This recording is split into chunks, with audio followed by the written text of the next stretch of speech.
테니스, 배드민턴, 탁구 등 취미활동은 같은 취미활동을 하는 사람들이 모인 동호회를 통해서 이루어지게 됩니다. 하지만 이 동호회의 구성원인 회원들 간에 공을 다루는 능력뿐만 아니라 성격, 인격적인 성숙도 등이 다르기 때문에 종종 여러 문제와 다툼이 발생하게 되죠. 그래서 이런 문제와 다툼을 최소화 또는 방지하고자 수많은 룰과 에티켓이 만들어지는 것이라 생각합니다. 그리고 이는 테니스뿐만 아니라 배드민턴, 탁구 등 거의 모든 취미 동호회에 똑같이 적용된다고 보면 됩니다. 20년 이상 동호회 활동을 해오면서 수많은 에티켓 중에서 중요하다고 생각되는 10가지 에티켓과 에티켓 범주에 넣어 거론할 수는 없지만 특히 초보자들에게는 매우 중요한 트러블에 대해서 이야기해 볼까 합니다. 이 영상은 2년 전 테니스, 배드민턴, 탁구 동호인 입문자들로부터 많은 공감을 받았던 영상으로 업그레이드하여 다시 올립니다.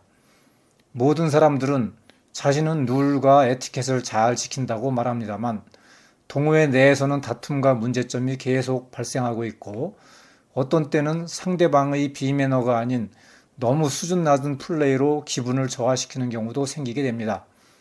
이와 같이 에티켓이나 룰과 상관없이 코트에서 자주 발생하는 문제, 하지만 터놓고 지적하거나 서로 말하기도 곤란한 매우 중요한 문제가 있습니다. 이를 트러블이라고 명명하겠습니다. 그럼 모든 동호회에서 주로 많이 거론되는 중요한 에티켓 10가지를 설명 없이 표로 요약 제시한 후 하수는 모르고 고수는 말 못하는 에티켓보다 매우 중요한 트러블에 관한 이야기를 이어서 해보겠습니다. 먼저 에티켓 10가지입니다. 1. 코트에 들어서면 나이 선후배 상관없이 먼저 인사하기. 2. 공을 줄 때는 굴리지 말고 원바운드로 상대가 잡기 좋게 던져준다. 3. 인아웃 판정은 공이 떨어진 쪽 판정을 인정한다. 4. 서비스 때 풋볼트를 하지 않는다. 5. 이동 시 다른 코트에 방해되지 않도록 이동한다. 특히 코트를 가로질러 가지 않는다. 6.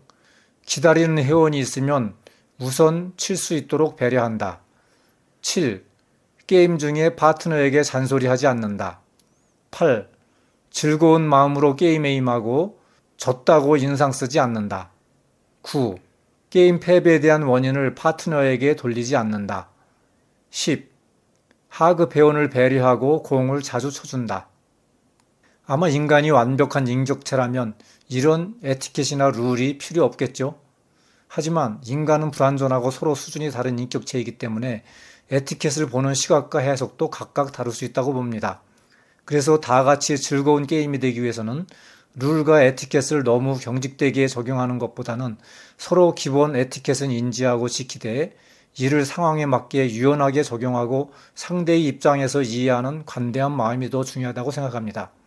자, 이제 오늘의 핵심 주제, 하수는 모르고 고수는 말 못하는 초보자들에게 매우 중요한 꼭 알아야 되는 트러블에 관한 이야기입니다. 이해를 돕기 위해 제 테니스 초보 시절을 예를 들어 설명해 보겠습니다. 제가 30대 후반 아파트 단지 내 테니스 동호회에 처음 등록을 하고 테니스가 재미있어 열심히 나갔습니다. 항상 제일 일찍 나가 라인도 그어놓고 라카룸 청소도 해놓고 커피물도 준비해놓고 초보자니까 잘 봐달라고 가끔 맥주도 사들고 가곤 했습니다. 오는 순서대로 4명이 되면 첫 게임 치고 들어와서는 또 내 차례가 오기만을 기다렸습니다. 그런데 내 차례만 오면 고수 회원들이 이런저런 핑계를 대면서 다음번에 치겠다고 서로 양보를 합니다. 말이 양보지 저와 함께 안 치겠다는 이야기죠. 말은 못하고 속으로 지가 치면 얼마나 잘 친다고 무시하고 있어? 세월이 흘러 50대 나이가 되었고 열심히 하다 보니 테니스 잘 친다는 소리도 듣게 되었습니다. 이제 제일 못 치는 초보는 저에게 파트너로 붙여줍니다. 게임이 너무 재미없습니다. 하지만 나도 올챙이적 시절이 있었지. 저 친구 마음 상하지 않게 잘해줘야지. 재미는 없지만 재미있는 척 파이팅합니다. 이 초보 친구 이제 다른 사람과는 파트너 하려 하지 않습니다. 오직 저와 파트너 하려고 의도적으로 순서를 바꿉니다. 맙소사, 나도 오늘 재미있게 필링업 하려고 나왔는데 나는 어찌하라고. 이런 말 못하는 유사한 트러블 의외로 많습니다. 물론 말로는 그런 경우가 어디 있냐, 나는 초보들과도 가리지 않고 즐겁게 잘 쳐준다라고 말하는 고수분들도 많겠지만, 어쨌든 하수들 입장에서 보면 고수에 대한 섭섭함 종종 있을 것이고, 파트너 정할 때의 의외의 신경전이 오고 가고 있다는 것을 많은 사람들이 자주 느낄 것입니다. 심한 경우 잘 치는 사람들끼리 새로운 동호회를 만들어 나가는 경우도 종종 있습니다. 자, 이제 이런 트러블에 대한 해법을, 문제점을 통해서 찾아보겠습니다. 첫 번째로 제 초보 시절 저희 문제점을 짚어보면, 제가 초보 시절엔 누구와 쳐도 재미있었기 때문에 모두 다 재미있는 줄 알고 내 차례만 오면 들어가 치려 했습니다. 이건 내가 재미있다고 모두 재미있을 거라고 생각한 그 당시 저의 무지와 재미없어 저와 안 치려고 하는 고수의 행동을 저에 대한 무시 행위로 오해했던 것이었습니다. 그 당시 제가 끼어들면 고수들이 재미없을 것이라는 것을 알았다면 고수들을 비난하지 않고 상황에 맞게 적당히 양보했을 것입니다. 그러면 고수들은 적당한 다음 기회에 한 게임이라도 더 쳐주려 하지 않았을까 생각됩니다. 두 번째로 제 고수 시절 문제점을 짚어보지요. 스스로 고수 좀 쑥스럽긴 한데 이해를 돕기 위해 고수라 칭하겠습니다. 50대 고수 반열에 올랐을 때는 승부근성도 좀 생기고 비슷한 수준의 멤버들과 재미있게 한 게임 빡세게 치고 싶은데, 못 치는 초보 한 명이 자기 칠 차례라고 끼어들면 말은 안 해도 기분 다운되고 긴장감이 풀어지니 게임도 재미없게 됩니다.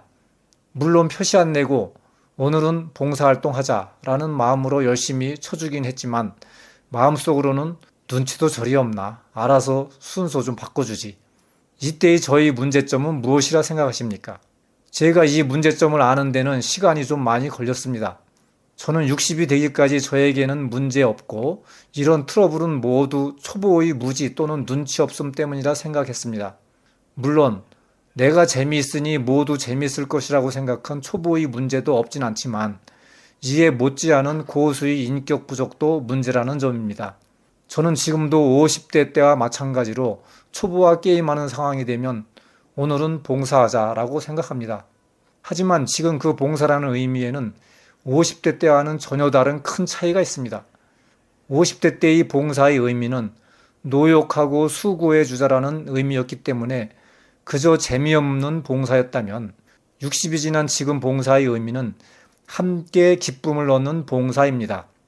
제가 초보 시절 고수들과 칠 때 즐거웠듯이 반대로 지금은 초보들과 게임할 때 초보들이 얼굴에서 즐거워하는 모습을 봅니다. 나이 작은 배려로 초보자가 즐거워하고 그 초보자의 즐거워하는 모습에서 나의 기쁨을 찾는 것, 즉 함께 기쁨을 얻는 것, 이것이 진정한 봉사의 의미라는 점입니다.